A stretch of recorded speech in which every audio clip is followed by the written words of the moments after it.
The Buffalo Bisons returned to Salem Field this week after a week away from downtown Buffalo. Let's take a look back with this road trip recap presented by Student Transportation of America. The Bisons would score 9 or more runs in 4 of the 5 games of the rain-shortened series in Scranton, Wilkes-Barre last week and win a pair of games in back-to-back fashion. In the opener of the series, Buffalo lost 11-10, but not for the offensive efforts of several different Bison players, including Leo Jimenez, who went 4 for 5 at the plate with a pair of doubles and an RBI in the loss. Buffalo would pound out 14 total hits, mounting the rally in the top of the ninth with 3 in the top of the ninth inning, but unable to get the game-tying or winning run. Will Robertson and Cam Eden accounting for the runs in the ninth, hitting a pair of homers for Buffalo in the defeat. After a loss in Game 2 of the series, Buffalo bounced back for a 9-4 win in the third game of the set. Stuart Burroa, right at the top of the order, led the way with a couple of hits, increasing his batting average, also hit a home run in the victory for Buffalo, and for Burroa would cap an outstanding week at the plate with his first Major League call-up, having his contract selected on Sunday afternoon and active on the Blue Jays' 26-man roster. Burroa's 7th home run of the season was part of 5 more homers for Buffalo. Damiano Parmigiani's 2 hits on the day were a pair of home runs, one of the first inning off of Tanner Tully, and then again later a 3-run shot off of Odanier Mosqueda. For Parmigiani, 4 RBIs in the win. Buffalo had 9 total hits in the game, Parmigiani with a pair.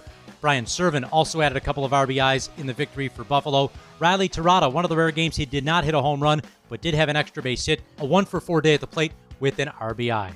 And now, what is the longest game in the history of the modern era for the Buffalo Bisons, a game which spanned 2 separate days and over 5 hours and 3 minutes of actual game time. Buffalo would win the 21-10 marathon against Scranton Wilkes-Barre.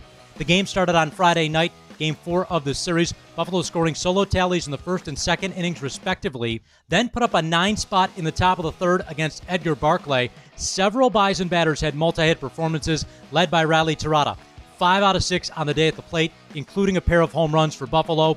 He had 5 RBIs on the contest, only to be outdone by one of the newest members of the herd, Bryce Arnold. The Grimsby, Ontario native went 3 for 6, including a grand slam, and finished a triple shy of the cycle for Buffalo. It was the second 6 RBI game of the season for any Bisons batter.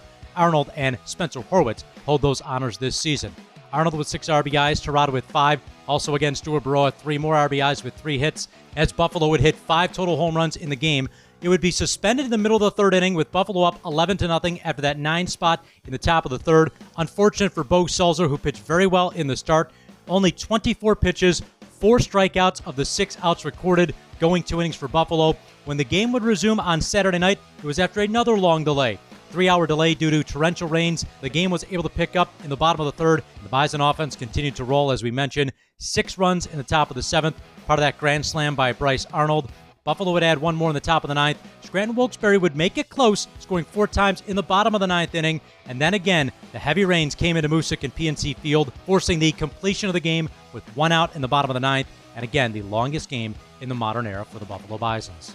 Then on Sunday afternoon, the Bisons would score 9 more runs, but it would come in the defeat to Scranton Wilkes-Barre, but not for a couple of more home runs. Will Robertson with 1 for Buffalo. He now has 11 on the season, and Alan Roden collected his first career AAA home run, joined the Bisons just over a week ago. Missed a little bit of time during the week, but came back over the weekend and helped Buffalo in the finale of the series, hit a home run, collected an RBI as well. Robertson, in addition to his home run, went 2 for 4 overall on the day at the plate. Phil Clark also had 2 hits for Buffalo as well.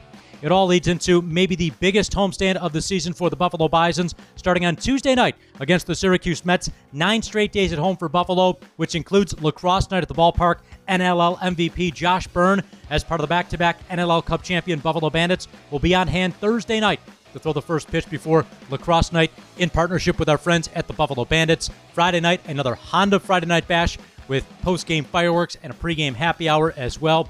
The Lego Ninjago event will take place at the ballpark as well on Friday night.